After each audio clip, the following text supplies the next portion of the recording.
So imagine this. Your home is burglarized. Your security is shattered. Your things are gone. And now the people you thought would be there to help may instead hurt you more.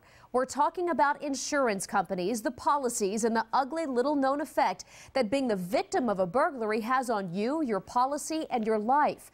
Maggie Vespa joins us from the newsroom now with It's Not on Your Side Consumer Alert. Maggie.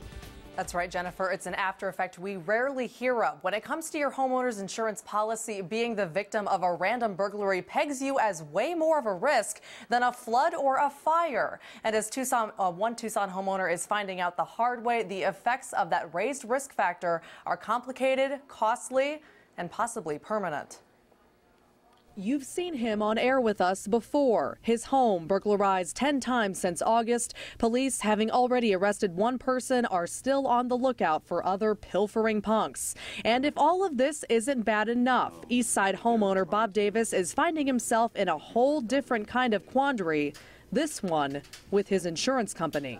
You know, we're losing thousands of dollars because of this, and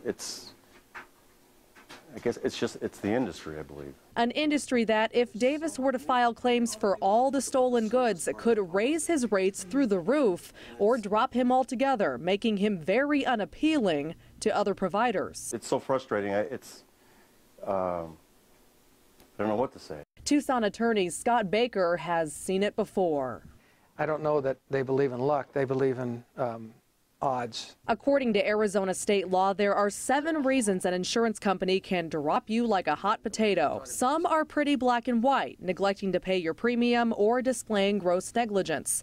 Others, a little grayer, such as item 5, which cites a substantial change in your risk factor not reasonably foreseen by the insurer. And item 7, failure on your part to take reasonable steps to eliminate or reduce risk. Regarding the Davis family, one might think installing a beefed-up video security system in the home qualifies as a reasonable step. Baker says often you would be wrong. Some of the insurance companies have taken the position that the fact that you have these claims demonstrates that there's an increased risk. It's a point that Baker says is a frequent battle in court, a battle Davis is desperate to avoid. We're wanting to use or having to use our insurance, and then being punished because of that is disheartening. And Jennifer, luckily, Davis says he got some good advice before filing claims for every single burglary. He's now learned just one of those 10 could raise his rates as much as 30%.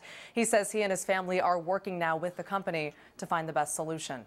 It's almost like you're being victimized twice in this whole thing. So if you're the victim of a burglary, how should you decide whether you file a claim?